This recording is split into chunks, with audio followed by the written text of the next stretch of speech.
Hello goblins, it's Chris, Eldritch Pipes. We're here for episode 7 of The Shadow over Innsmouth. In this episode things are really pulling together. I hope you had a happy new year, and because it's a new year, it's time for me to clean pipes. About once a year is right, isn't it, for cleaning pipes? I've got my Renaissance wax, some halcyon wax, some obsidian oil for the ones that have ebonite stems.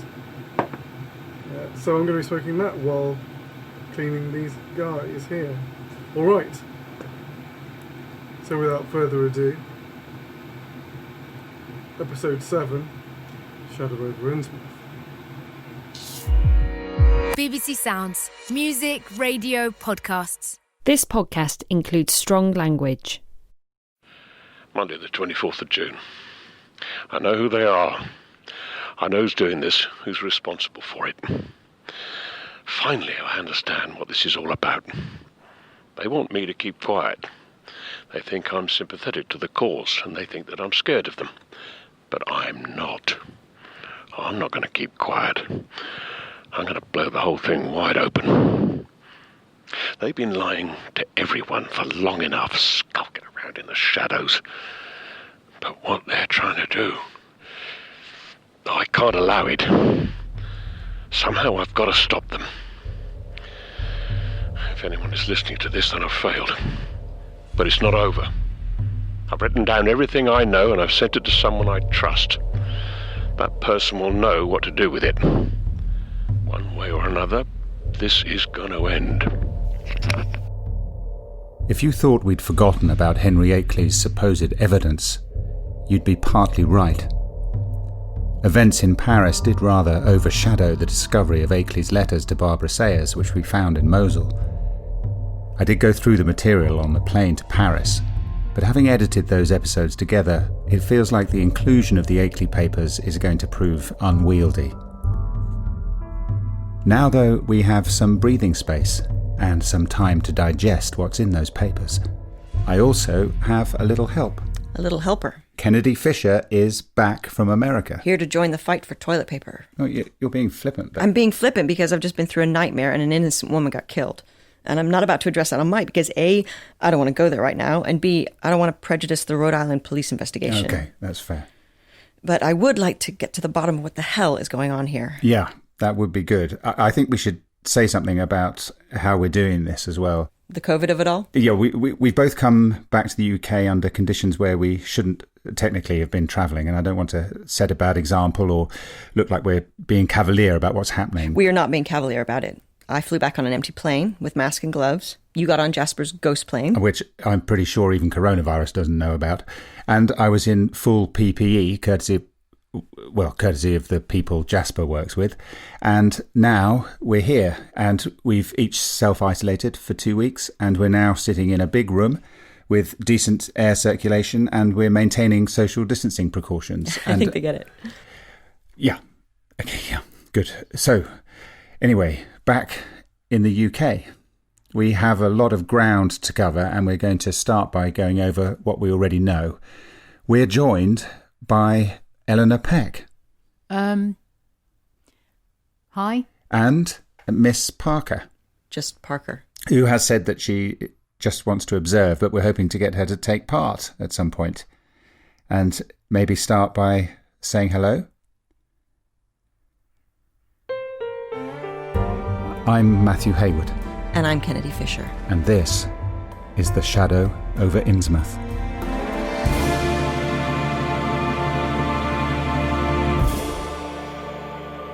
Okay, so this business of the Akeley papers... Are we actually calling them that? Are we in a spy novel now? I think it has a ring to it. Whatever. Parker should feel free to chime in, as and when. Okay, I'll start. It occurred to me that just because Henry Akeley sent these to Barbara Sayers, that doesn't make Sayers one of the good guys. I don't think... Oh, sorry. Am I... Is Is this mic close enough? No, it's fine. Could you leave it where it was? Thanks. I was just going to say, I think it's a grey area. I mean, it's all fucking grey areas, isn't it? I'm more interested in what's in these documents because it supports a lot of what you two have put together about Nyarlathotep and Pleasant Green. Well, that's good. Do you want to say what you think the narrative here is? What you think these papers tell us? Well, I knew Henry a little bit, and so I'm inclined to take some of the more extreme stuff. I mean, it's all quite paranoid. And so it's partly an exercise in separating what might be substantiated elsewhere from this overall suggestion that Henry feels this is some kind of conspiracy against him personally, which does seem unlikely. Broadly, he's talking about a bunch of stuff we already know. He ties Nyarlathotep into the whole Dagon cult, but he doesn't seem to be aware of Obed Marsh anywhere. He's still leaning into the Ibkuaya stuff. He has the Rendlesham incident as the result of a ritual, which may well be right, given what happened to you two there. But what's interesting to me is this reference on page 5, where he's talking about these creatures that he claimed were trying to get into his house at night and were killing his dogs, and this radio broadcast. We heard the radio broadcast. Right, but here he talks about what it might be. A number station out of Orford Ness or some kind of extraterrestrial signal. But then he wonders if it might be some kind of code. And in the margin, next to that idea, he scrawls the phrase, "And thou, beside me, whispering in the darkness." Now, he's sending these to Barbara Sayers, who is of the same generation as Henry Akeley and was into the same Wicca stuff, and would have had similar cultural references. So it's a decent bet that she would recognise that as a bastardisation of a line from the Principia Discordia, which was a kind of religious text for the Discordians written in 1963, very popular within the kind of groups Sayers and Akeley were mixing in. Now, the line in the Principia Discordia reads, "And thou, beside me, whistling in the darkness." And that in turn is a deliberate mutation of the line, "And thou, beside me, singing in the wilderness," which is from the Rubaiyat of Omar Khayyam. Oh my God. Yeah. I have goosebumps. Why? You think this links to the Somerton man? The who? It's tenuous. But it did leap out at me, especially in the context of number stations and secret codes. Okay, I think we need to... You know, there was a DNA test on some hairs within the cast they made of his head. I read about it. There was a theory based on that the Somerton man was American, specifically from New England, and if you look at pictures of the body... He has the Innsmouth look. Okay, can we hit pause a second? Because you've lost me, so God help anyone listening to this. I can do Somerton man. What do you mean, do? It's a big, complex mystery story. It's great. It's right up our street. Okay, but... Please. Is it not going to just hold everything up? I think it's relevant. Eleanor, is it relevant? It's kind of big. But it's just the Omar Khayyam thing, really, that you need. It's context. Okay, look, record a Somerton man thing and we can put it out as bonus material. I'm going to sulk. I'm sure it's good stuff. People will be interested, but it's going to hold up what we're doing here. Fine. So do you want the TLDR version? Yeah. Okay, guy winds up dead on a beach in Australia in 1948, I think. Right. There's a connection to this book called The Rubaiyat of Omar Khayyam. Omar Khayyam was this astronomer in the 11th century who wrote these poems that became a big deal in the Victorian era. Anyway, the dead guy had a piece from the book on him, but it turned out that the version of the book he had was never published. What do you mean, never published? Like it was a fake. And there was another guy who died a few years earlier who also had a fake copy of the same book. And there was a theory that they both could have been spies of some description, and that these fake copies of the Rubaiyat were maybe code books. It's so much better in the long version. Okay, so what's the connection to Akeley? Well, the thinking has always been that there was a government espionage angle to the Somerton man mystery. But if the dead guy was from New England... And he has the Innsmouth look. He really does. You should Google him. If it's not straight up espionage. If these people were all linked to the Order of Dagon... Is that a leap? Oh, it's a huge leap. But why else is Akeley referencing the Rubaiyat? I'm not saying it's wrong, but we need a more solid connection before we... Sake. She speaks! How have you people got this far? We need to have a more solid connection. Here is your connection. The Somerton man was one of Marsh's people, an assassin. He was killed by a guy called Alf Boxall who worked for the department. Boxall got to him before he could get to Boxall. And who's Boxall? If you'd let me do the long version, you'd know. You don't even know about the nurse. Oh, the nurse part is very cool. Right? The nurse is nobody. But I think we're all missing the point about Omar Khayyam. What if it's not his poetry that's important, it's his astronomy? Omar Khayyam led the team that developed the Jalali calendar. What? The Persian calendar. It was in use in Iran until 1925. Each month in the Jalali calendar corresponds exactly to the passage of the sun across the corresponding sign of the zodiac. We have a numbers station broadcasting the location of the planet Haumea. That's actually relevant. Everything is relevant. Just didn't realise how until you started wanging on about Omar Khayyam. The broadcast Henry Akeley picked up is an echo from the original Pleasant Green event. But it's a broadcast, which means it's there for a reason. If the position of Haumea somehow cross-references with Omar Khayyam's calendar... Cross-references how?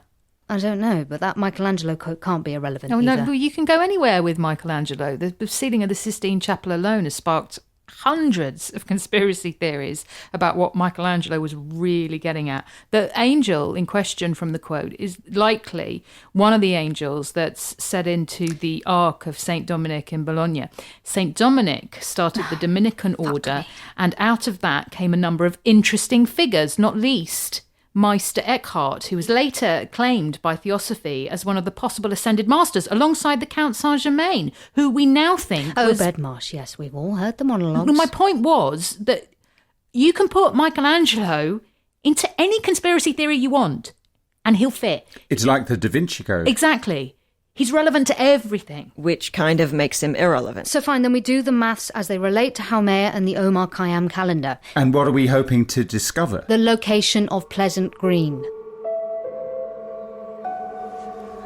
I think I need to sit this one out. While Parker and Eleanor argued over maths, Kennedy and I had slipped out to the cafe across the road. Times being what they were, we discovered that the cafe was only doing takeaway, so we took our coffees to the park around the corner. London was eerily quiet. Almost no traffic on the roads, no planes in the sky, and practically no one on the streets. Innsmouth was a tough one, and I'm still trying to process it. Before that, there was the Barbara Sayers business in Providence, and then Iraq. I get it. And then Rendlesham. It's okay. Stay here. Whatever happens next, whatever Eleanor and Parker figure out, I'll go check it out.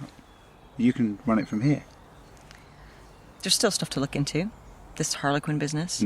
And I'd like to know more about Obed Marsh and find out if there are any more of that side of my family kicking around. Slide can probably help out. Yeah. This is all crazy, isn't it? Completely. A guy goes missing from a mental hospital. I know. Ancient cults, magical rituals, secret government departments, disappearing towns. I just want an end to this now. And then I think I'm done. Really? I'm sorry. No, I get it. I get it. Bucking joggers. It's coming up to 6 p.m. I'm standing outside a house in, well, actually, I probably shouldn't say, East Anglia, near the coast. I feel a bit like a fugitive. The government has mandated that no one should be travelling during lockdown, yet here we are. There are no places to stay right now, but Parker made some calls and came up with this empty house, which apparently belongs to someone she works with. So I'm here with Eleanor and Parker, and we're trying to stay out of sight so as not to draw the ire of the locals, who might reasonably be upset with us for coming up here and potentially bringing COVID-19 with us, which I don't believe we are, incidentally. The story of how we came to be here begins pretty much as soon as Kennedy and I got back from the park. Hi. We think we've got something. Oh, that was quick. Not really. You were gone ages. We had some help from Parker's people, whoever they are. You told them what we had. We told them the relevant bits. Not enough for them to put it together. Because you don't trust your own people now. I don't trust anyone. Anyway, this chart shows where Haumea is right now. You can almost draw a straight line from Haumea through Neptune and onto the Earth. Almost. Because Haumea is moving into position. So, when will it be? Tomorrow night. Okay, so that's a straight line to the Earth, but this is a big place, so... Which is where our friend Omar Khayyam comes in. Zodiac sea monsters? Pisces. And the constellation of Pisces is right over East Anglia tomorrow night. Pisces is basically a big V with a circle at one end. If you extend the line outwards from Haumea through the exact centre of that circle, it touches down here. East Anglia. Yep. Right where your finger is? Yep. Well, there's nothing there. Well, not right now, there isn't. But tomorrow night, there might be.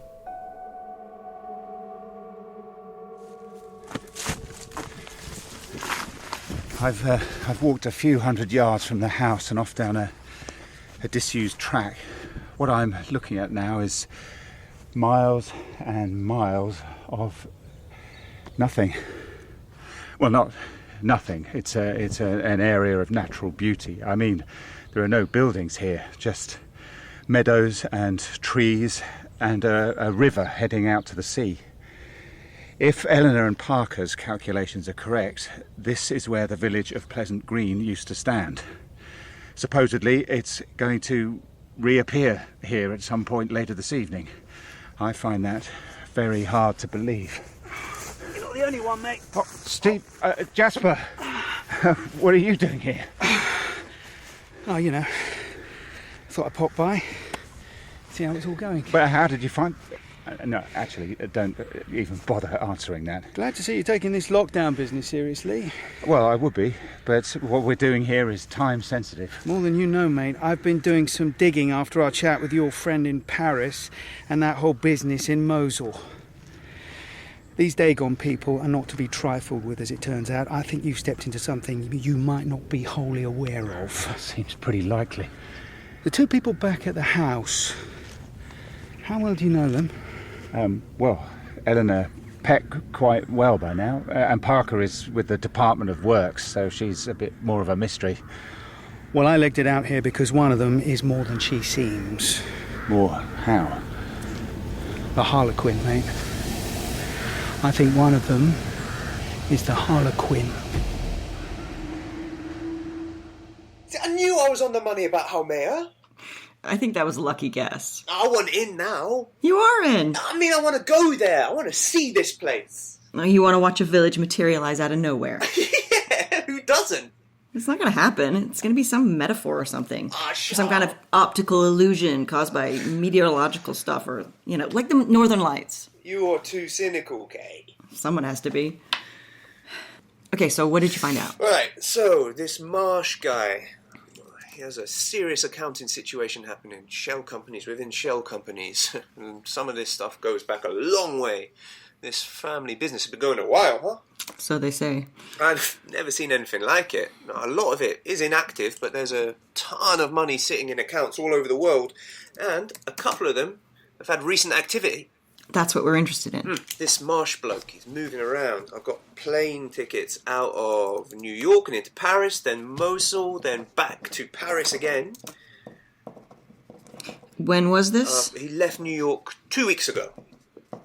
So where is he now? Flew from Vienna to Heathrow yesterday. What was he doing in Vienna? I don't know for sure, but about a month ago, one of his shell companies made a payment to an Austrian company that's registered in Vienna. A company called, Hanswurst. Maybe he was visiting them. How much was the payment? 2 million euros. Jesus, what did Hanswurst do? I can't find anything on him. The company's registered in Vienna, but the address listed is just the front, a mailing address. You don't send 2 million euros to a mailing address unless you've fallen for a massive internet scam. Hanswurst has a bank account, but it's in Zurich, so it's really hard to get any info on. Hard, but not impossible. Don't beat me to the punchline! Spill it. I've got a transfer of 2 million euros out of that Swiss account and into one registered in Ukraine. Well, that's never good. Who did the money go to? I've got a name, but it doesn't mean anything to me. Hang on, the name is... Kay, there? Yeah, You know who is? I do. And I've just realized what Hanswurst means. It's German for harlequin. Who is it? Can't be certain yet. I've traced a payment out of Switzerland from this Marsh chap. I'm waiting for confirmation of the recipient. When will you know? Anytime. What am I supposed to do? Wait here? Do they know where you are? Not exactly. I said I was getting some air. Okay. Assume this harlequin is tracking you. Where's your phone? Here. All right. I'm going to put it in this bag. The material jams RF signals. Then we're going to get you out of here to somewhere safe. No, if one of them is the harlequin, I can't leave the other behind. Mate, I'm loving the chivalry, but this is some deep shit you're in. I can't just run away. All right. All right, let's get you down into the village and we'll find somewhere to hold up until I can get confirmation on which one of them is the bad guy. What village? That one. Oh my God. What? There wasn't a village there just now. That's it. That's Pleasant Green.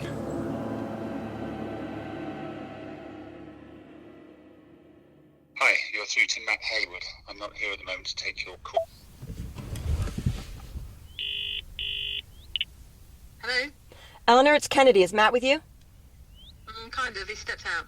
Can you get him for me? Kennedy, where's Matt? Hold on, Kennedy.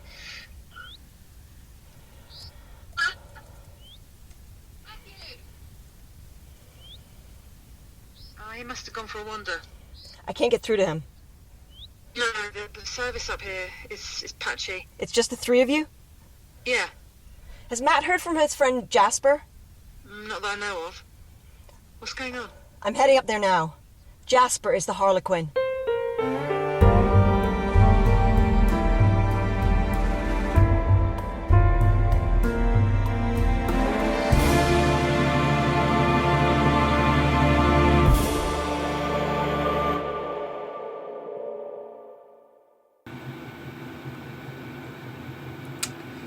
Jasper's the harlequin.